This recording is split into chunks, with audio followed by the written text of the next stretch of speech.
하이리, 안녕하세요. 헨일이입니다. 제로부터 시작한 워홀이 6개월 정도 지났는데 짧게 돌아보며 어떤 과정을 밟았고 이 당시에 어떤 생각이 있었는지 얘기를 나누고 싶네요. 처음 일본에 왔을 때는 일본어를 거의 못했어요. 8월에 친구랑 여행 와보고 일본어 공부를 시작했고 간단하게 일본에서 해외살이를 시작해보자 생각했고 짧은 여행은 소비성이 크니까 저에게 도움이 되는 여행은 어떤 게 있을까 생각을 했을 때 상대적으로 문화를 즐길 수 있는 워킹 홀리데이를 준비했습니다. 간단하게 일본 워홀에 대한 팁을 드리자면은 일본에 가서 어떻게 놀지 1년을 다 봤죠.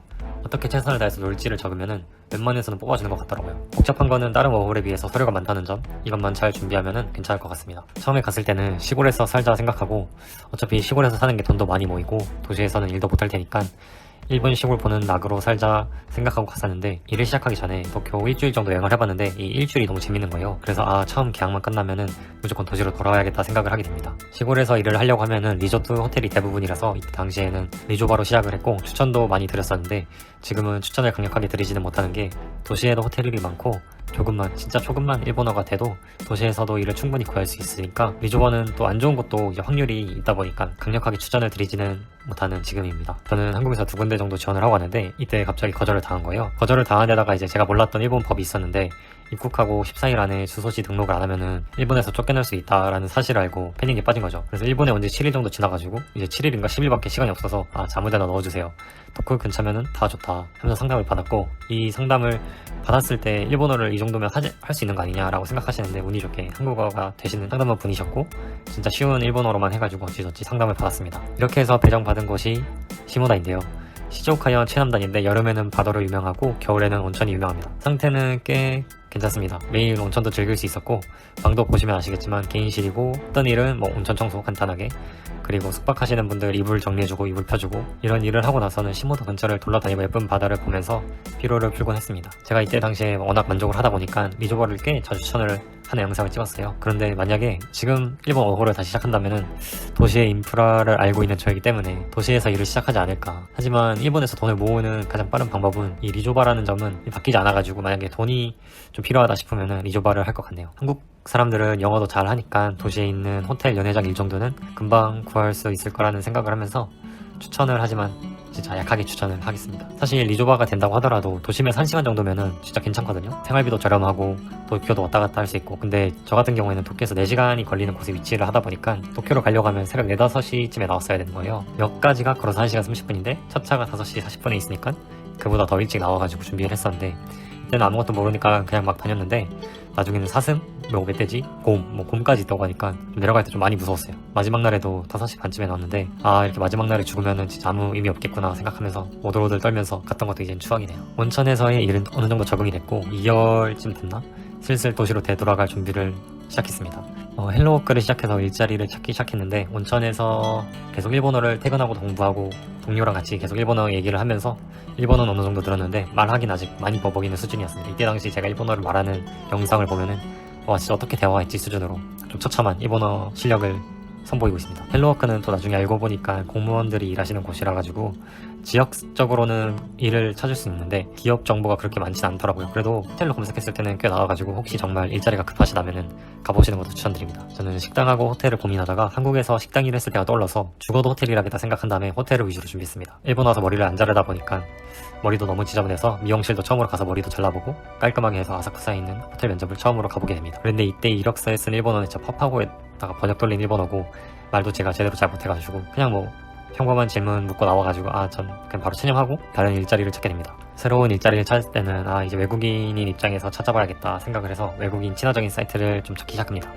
일본 일자리 어플은 읽기도 어렵고 UI도 너무 불편한 거예요. 그래가지고 인터넷에서 욜로재팬이라는 사이트를 알게 되었고 외국인들이 알바를 구하는 곳이라서 딱히 JLPT가 필요한 것도 아니었어가지고 여기서 호텔 일을 많이 지원을 했습니다. 그러다 보니까 에이전트에서 연락이 왔고 일본에서는 호텔 일이 인기 직업이 아니다 보니까 이렇게 에이전트를 통해서 알바를 구하는 경우가 많더라고요. 그때 면접을 봤던 곳이 한 군데 있는데 지금 그 호텔에서 일을 하는 거고 그때 면접에 붙어서 6개월 정도 일을 했는데 나중에 들은 이야기는 이때 면접 볼 당시에는 일본어가 진짜 안 뽑아도 될 정도였는데 본사에서 같이 면접을 봤던 어떤 분이 이런 친구를 뽑아야 된다 추천을 해서 뽑았다 하더라고요. 그렇게 운이 좋게 계약 종료되는 10일 전에 딱 다음 일자리를 찾게 돼서 제가 12월 17일에 오게 되거든요. 근데 한 달 정도는 그냥 쉬겠다 생각을 해서 1월 9일인가? 그때까지 이제 도쿄에 와서 만약 이때 일자리를 못 구했다면은 식당 일자리를 여기저기 돌아다니면서 찾아보지 않았을까. 또 다른 평행 세계에서는 또 다른 고생을 하지 않았을까 생각이 드네요. 잠깐 시모다 생활이 힘들었던 점을 얘기하자면은 퇴근하고 거의 매일 술 한잔을 했었거든요. 이게 몸이 힘든 건 괜찮은데 딱 한 사람이 진짜 자신의 위치에 심취해가지고 터스가 심하더라고요.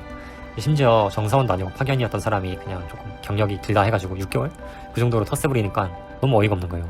휴일도 한마디 성의 없이 본인은 주말에 다 쓰고 다른 사람들한테는 주말에 쓰지 말라. 본인 연휴에 마음대로 다 쓰고 뭐 그 다음에 마음에 안 들면은 다 자기 말 안 듣는다. 뭐 나쁜 사람 취급하고 그러는 게 좀 어이가 없었는데 이때 당시에는 제가 할 수 있는 게 아무것도 없으니까 그냥 저는 나는 진짜 바닥에 왔다. 바닥에 왔으니까 더 나은 환경을 위해서라도 노력을 해야겠다 생각을 했는데 그게 너무 그 선택지밖에 없는 게 그땐 슬픈 거예요. 그래서 다른 일본 사람들은 마음에 안 들면 하루 만에 도망치고 그러는데 나는 도망칠 곳이 없구나. 지금부터 도망칠 수 있는 곳을 만들 수 있는 사람이 되자 라는 생각을 하면서 기본 능력치라는 것에 집중을 하게 됩니다. 지금까지도 제 마음속에는 기본 능력치를 높이자 이 마음 하나로 생활을 하고 있는 것 같습니다. 90일 됐을 때도 되돌아보는 영상을 만들었는데 이때 90일간의 가장 큰 변화는 언어랑 동기부여였던 것 같습니다. 해외에 있는 것만으로도 같은 일상이 재밌게 느껴지고 나는 시골보다 도시에서 재미를 느끼는구나 그걸 알게 됐던 90일간의 일본 생활이었던 것 같습니다. 교회에 와서는 우선 집도 있으니까 가족들을 초대해서 일본 여행을 했습니다. 코네도 여행하고 힐링을 많이 해서 되게 좋았네요. 진짜 안 좋은 마인드일 수도 있는데 이때 온천에서 일했었으니까 다른 온천도 궁금한 거예요. 그래서 군마현의 온천에 갔었는데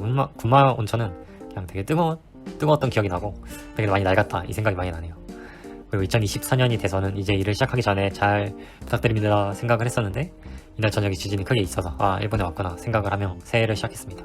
이거는 제 개인적으로 추천하는 제 영상인데 디즈니 영상입니다. 혹시 디즈니시 안 가보신 분들이라면은 제 영상 봐보신다면 디즈니시가 가보고 싶어지지 않을까 생각을 합니다. 저도 처음에는 나 어른인데 얼마나 재밌겠어 생각했는데 진짜 사람이 순수해지고 뭔가 디즈니 인격체가 따로 생기는 기분? 시랑 월드 중에서는 꼭 시를 강추합니다. 시에서 하는 퍼레이드랑 이 스워링이라는 놀이기구가 진짜 넘사벽이니까 강추드리겠습니다. 워홀을 시작해서 4개월 만에 이제 호텔 일을 시작했는데 호텔에서도 그냥 첫날부터 잘하면 정사원까지 갈 수 있다라고 해서 난 정사원 되는 게 쉽구나 생각을 했는데 알고 보니 정사원은 JLPT 2급 정도도 필요하고 그만둘 때까지 정사원 얘기가 없었던 걸로 봐서 정사원 되는 건 쉽지 않은 것 같습니다. 그래서 그냥 JLPT 없으면 정사원 안 되겠구나 생각하고 알바로 시작하는 게 아니라 그냥 처음부터 정사원으로 들어갈 만한 곳을 찾아야겠다 슬슬 생각했던 이 4개월 5개월 차이였던 것 같습니다. 이때 당시에는 그냥 퇴근하고 뭐 이런 얘기하고 어디 놀러가고 그런 영상이 좀 대부분인 것 같네요. 신주쿠에 있는 호텔이라서 신주쿠 주변도 소개받고 여행하면서 가부키초도 봤는데 맞아 가부키초 대단하더라고요. 밤의 거리를 매일 출퇴근에 느끼면서 이런 사람 저런 사람 많이 봤습니다.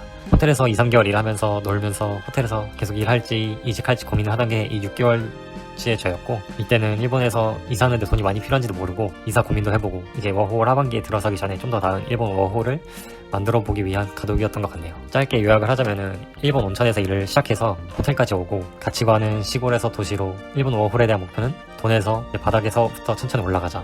어디까지 올라갈 수 있나 봐보자. 보던 정신으로 바뀐 것 같습니다. 앞으로도 더 많은 얘기가 있을 테니까 계속 지켜봐 주신다면 감사드리겠습니다. 항상 감사합니다. 마이리.